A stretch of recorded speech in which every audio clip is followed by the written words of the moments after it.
بسم الله الرحمن الرحيم الحمد لله والصلاة والسلام على رسول الله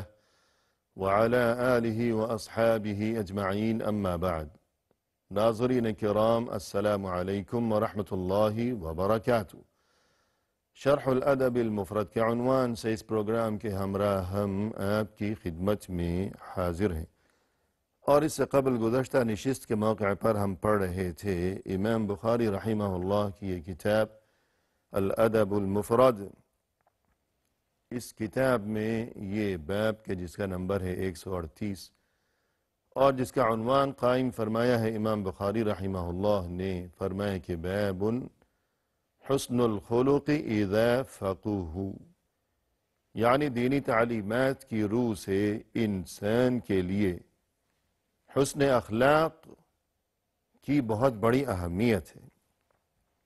اور پھر مزید یہ کہ اگر انسان کو اللہ کے دین کی سمجھ بوجھ بھی نصیب ہو جائے تو اس کا نتیجہ یہ ہوگا کہ انسان جب ان دینی تعلیمات کو سمجھے گا تب اسے یہ بات سمجھ میں آئے گی کہ اللہ کے دین میں حسن اخلاق کی کس قدر اہمیت ہے، تو لہذا وہ ان تعلیمات کو سمجھنے کی وجہ سے اپنے اخلاق کو مزید بہتر بنانے کی فکر اور جستجو کیا کرے گا۔ اور اس سلسلے میں جو متعدد احادیث یہاں اس کتاب میں امام بخاری رحمہ اللہ نے ذکر فرمائی ہیں، تو انہی میں سے یہ حدیث کے جس کا نمبر ہے 291، گزشتہ ملاقات کے موقع پر ہم یہ پڑھ رہے تھے، اور گفتگو یہاں تک پہنچی تھی کہ اسامہ ابن شریک رضی اللہ عنہ فرماتے ہیں کہ میں ایک بار رسول اللہ صلی اللہ علیہ وسلم کی خدمت میں حاضر تھا، اور ناظرین ہم یہ تذکرہ کر چکے ہیں کہ یہ جو ایک بار خدمت میں حاضر تھا تو ہمیں یہ بات معلوم ہونی چاہیے کہ یہ واقعہ سن 10 ہجری میں حجۃ الوداع کے موقع پر پیش آیا تھا، کہ جب بہت بڑی تعداد میں لوگ دور دراز کے علاقوں سے آئے ہوئے تھے تاکہ رسول اللہ صلی اللہ علیہ وسلم کی معیت میں حج بیت اللہ کا عظیم ترین شرف انہیں نصیب ہو سکے، اور مزید یہ کہ وہ تاکہ رسول اللہ صلی اللہ علیہ وسلم کی معیت میں اگر حج کا فریضہ ادا کریں گے تو براہ راست آپ صلی اللہ علیہ وسلم کے ساتھ رہتے ہوئے انہیں حج کے جو احکام ہیں، جو مناسک ہیں، انہیں براہ راست سیکھنے اور سمجھنے کا نادر ترین موقع مل سکے گا۔ تو یہ فرماتے ہیں کہ میں وہاں خدمت میں حاضر تھا، دور دراز کے علاقوں سے بہت سے لوگ آئے ہوئے تھے، اور انہوں نے اس موقع پر آپ صلی اللہ علیہ وسلم سے دین کے بارے میں آگاہی حاصل کرنے کی غرض سے بہت سے سوالات دریافت کیے، اور آپ صلی اللہ علیہ وسلم انہیں جوابات سے نوازتے رہے۔ یہ کیا سوالات تھے اور کیا جوابات تھے، ان میں سے اکثر ہم اس سے قبل گزشتہ ملاقات کے موقع پر پڑھ چکے ہیں، مفصل گفتگو کی جا چکی ہے۔ البتہ بات یہاں تک پہنچی تھی کہ ایک سوال انہوں نے یہ دریافت کیا تھا کہ اے اللہ کے رسول، اگر ہم میں سے کوئی بیمار پڑ جائے تو کیا وہ دوا استعمال کیا کرے؟ یعنی ایسی بات تو نہیں کہ بیماری اللہ کی طرف سے ہے، لہذا ہم یہ سوچ کر بیٹھے رہیں کہ جب اللہ کی طرف سے ہے بیماری تو ہم اس کا علاج کیوں کریں، کہ شاید اللہ کے دین میں اس بات کی اجازت نہیں ہوگی۔ تو آپ صلی اللہ علیہ وسلم نے جواب دیا کہ نہیں، ایسی کوئی بات نہیں ہے، علاج کیا کرو، دوا استعمال کیا کرو۔ اور پھر آپ نے مزید یہ فرمایا کہ کوئی ایسی بیماری نہیں ہے کہ جس کا علاج اللہ کی طرف سے نازل نہ کیا گیا ہو۔ یہ اور بات ہے کہ کسی نے اس علاج کو سمجھا، دریافت کیا، اور کوئی نہیں سمجھ سکا، دریافت نہیں کر سکا۔ ہاں البتہ یہ کہ غیر داء واحد، ایک بیماری ایسی ہے کہ جس کا کوئی علاج نہیں ہے۔ قالوا وما هي یا رسول اللہ، انہوں نے عرض کیا کہ اللہ کے رسول وہ بیماری لا علاج، مرض، وہ کیا ہے؟ قال الحرم، آپ صلی اللہ علیہ وسلم نے جواب دیا کہ وہ مرض جو کہ لا علاج ہے، جس کا کوئی علاج ممکن ہی نہیں ہے۔ اس لا علاج بیماری کا نام ہے الحرم، یعنی بڑھاپا، کہ یہ جو بڑھاپا ہے، اگر کسی پر بڑھاپا طاری ہو چکا ہو اور اپنے بچپن کا زمانہ، پھر نوجوانی کا زمانہ، کہ پہلے انسان بچہ ہے، کمزور ہے، دوسروں کا محتاج ہے، پھر ایک دور وہ آیا کہ وہ جوان ہو گیا ہے، سر چڑھ کر بولتا ہے،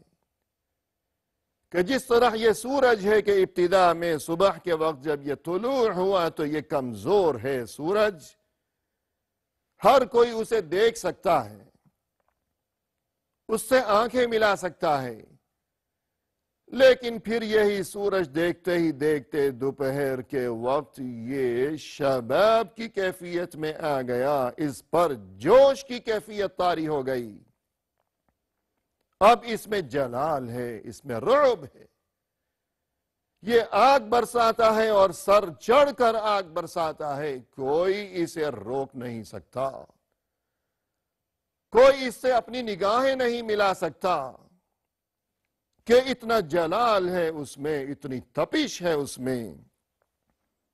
اور پھر یہ سورج ڈھلنے لگتا ہے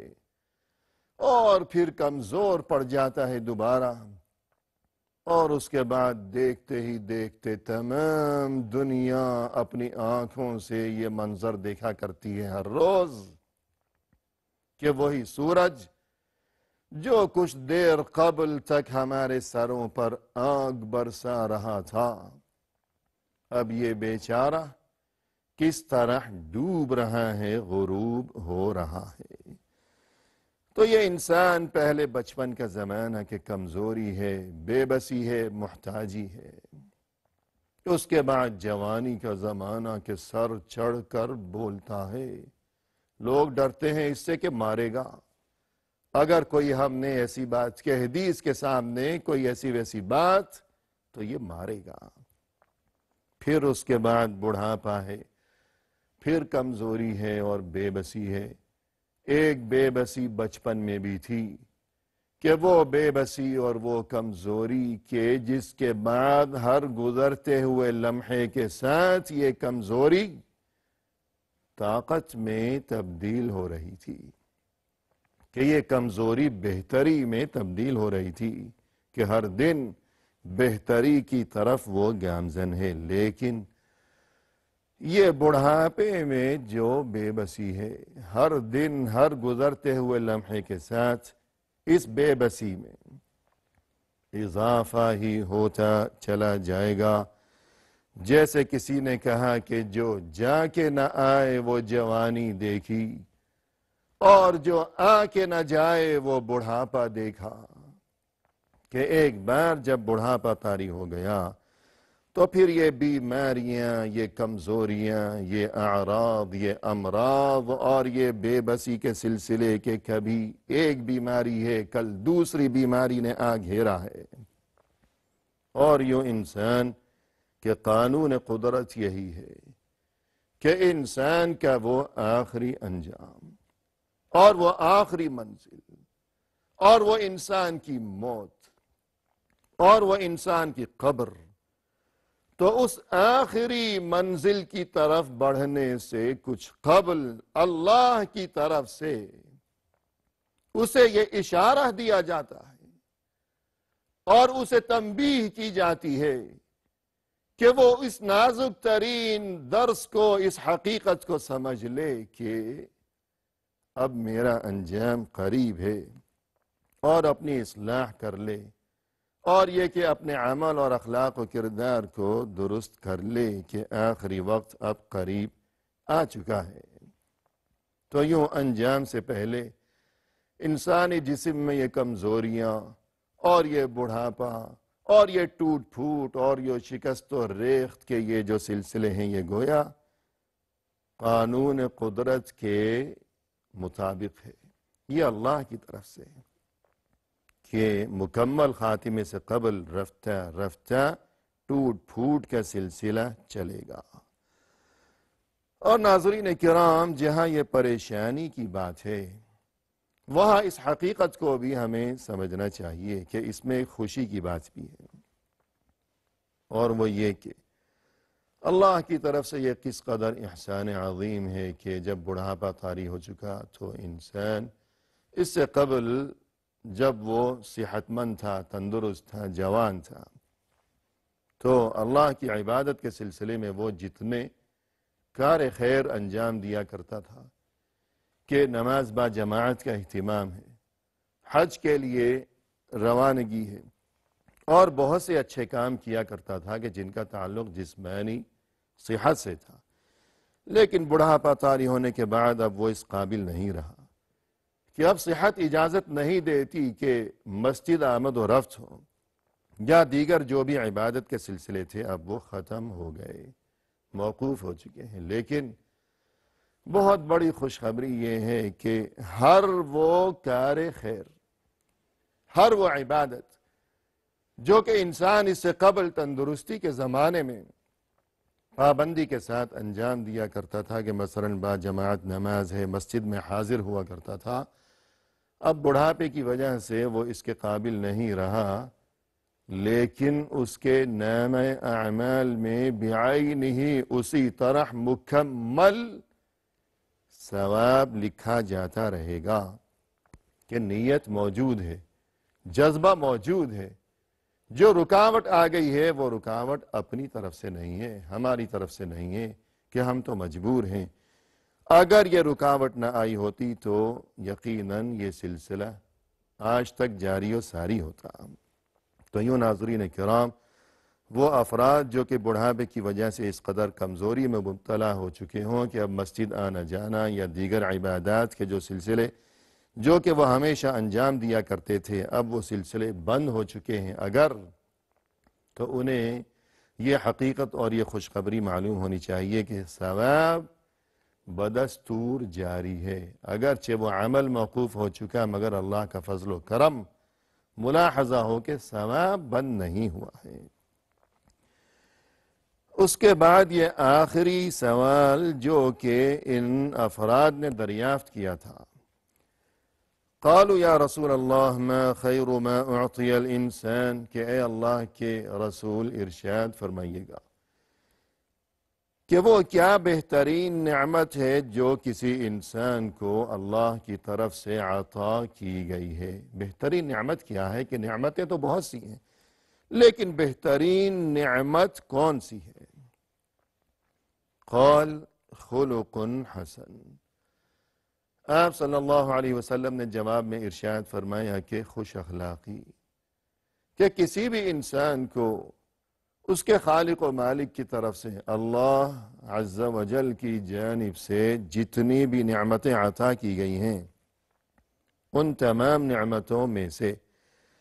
وہ نعمت جو کہ سب سے زیادہ بہترین ہے، سب سے زیادہ عمدہ ترین ہے، سب سے زیادہ قیمتی ترین ہے، اس نعمت کا نام ہے خلق حسن، یعنی خوش اخلاقی۔ تو اس سے ناظرین کرام یقیناً دین اسلام میں خوش اخلاقی یا حسن اخلاق کی اہمیت واضح و ثابت ہوتی ہے۔ اور چونکہ یہاں یہ باب چل رہا ہے خوش اخلاقی کے بارے میں، اور اس حدیث میں بھی اسی بات کا تذکرہ کیا گیا، لہذا یہی وجہ ہے کہ امام بخاری رحمہ اللہ نے یہ مبارک حدیث یہاں اس باب میں درج فرمائی ہے۔ اس کے بعد ناظرین کرام ہمارے سامنے یہ ایک حدیث ہے جس کا نمبر ہے 292۔ فرمایا کہ عن ابن عباس رضی اللہ عنہما قال كان رسول الله صلى الله عليه وسلم أجود الناس بالخير، وكان أجود ما يكون في رمضان حين يلقاه جبريل صلى الله عليه وسلم، وكان جبريل يلقاه في كل ليلة من رمضان، يعرض عليه رسول الله صلى الله عليه وسلم القرآن فإذا لقيه جبريل كان رسول الله صلى الله عليه وسلم أجود بالخير من الريح المرسلة. رسول اللہ صلی اللہ علیہ وسلم کے یہ جلیل القدر صحابی ابن عباس رضی اللہ عنہما کہ خود بھی صحابی ہیں اور صحابی کے ہی صاحبزادے بھی ہیں، فرماتے ہیں کہ رسول اللہ صلی اللہ علیہ وسلم تمام لوگوں سے بہت بڑھ کر خیرات کا اہتمام کیا کرتے تھے کہ یہ جو خیر ہے، دوسروں کے ساتھ خیر یعنی بھلائی کرتے رہنا. اور یہ جو خیر کا لفظ یہاں استعمال کیا گیا کہ خیر یا خیرات کے معاملے میں آپ صلی اللہ علیہ وسلم تمام لوگوں سے بہت آگے بڑھے ہوئے تھے. تو خیر کا یہ جو لفظ ہے اس کا معنی اور اس کا مفہوم عام ہے، یہ کسی مخصوص معنی کے ساتھ اس کا کوئی محدود تعلق نہیں ہے بلکہ اس کے معنی عام ہے. خیر یعنی وہ کسی بھی شکل میں ہو، اگر کوئی ضرورت مند ہے، مفلس ہے، غریب ہے، فقیر ہے، تو مال و دولت اور روپے پیسے کے ذریعے اس کی مدد کرنا، اس کے ساتھ تعاون کرنا، یہ بھی خیر ہے. اگر کسی کے ساتھ انسان حسن اخلاق اور خندہ پیشانی سے پیش آتا ہے تو یہ بھی خیر ہے، یہ بھی سخاوت ہے. اور یہ کہ دوسروں کے ساتھ حسن معاملہ اور یہ کہ عمدہ قسم کا رویہ و سلوک، مناسب رویہ و سلوک ہو، اور یہ کہ لوگوں کو اس قسم کا علم سکھانا، ایسی تعلیم دینا کہ جس میں لوگوں کے لیے فائدہ ہو، خیر و برکت کا ذریعہ ہو دونوں جہانوں میں، نافع و مفید قسم کا علم کسی کو سکھانا، یہ بھی خیر میں شامل ہے. اور یہ کہ اپنے وقت کے ذریعے کسی کے ساتھ تعاون کرنا کہ ہم بہت مشغول ہیں اگرچہ لیکن کسی کو ہماری ضرورت ہے تو اپنا وقت قربان کرنا، اس کی مدد کی خاطر اس کے ساتھ کہیں جانا، کوئی کام کاج کرنا، وقت لگانا، یہ بھی خیر میں شامل ہے. تو ناظرین کرام، خیر کی یہ جتنی بھی شکلیں ہیں رسول اللہ صلی اللہ علیہ وسلم ان تمام معاملات میں تمام لوگوں سے بہت آگے بڑھے ہوئے تھے. اور چونکہ یہاں تذکرہ چل رہا ہے گزشتہ ابواب سے ابھی تک حسن اخلاق کی اہمیت کے بارے میں، تو خیر، لوگوں کے ساتھ خیر کا معاملہ کرنا، سخاوت و فیاضی کا مظاہرہ کرتے رہنا،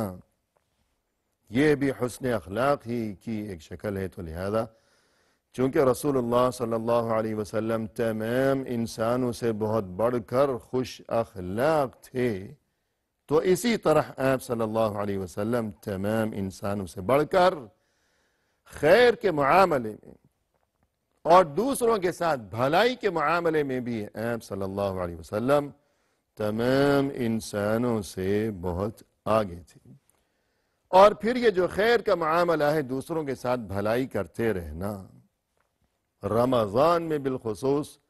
آپ صلی اللہ علیہ وسلم کی طرف سے یہ معاملہ بہت زیادہ بڑھ جایا کرتا تھا. کیوں؟ اس کی وجہ کیا تھی، اور یہ کہ اس سلسلے میں دیگر کیا تفصیلات ہیں، یہ تمام تر گفتگو لیے ہوئے ناظرین کرام انشاءاللہ آئندہ ملاقات کے موقع پر ہم حاضر خدمت ہوں گے. اس وقت تک کے لیے اللہ کے حوالے. وآخر دعوانا ان الحمد للہ رب العالمین.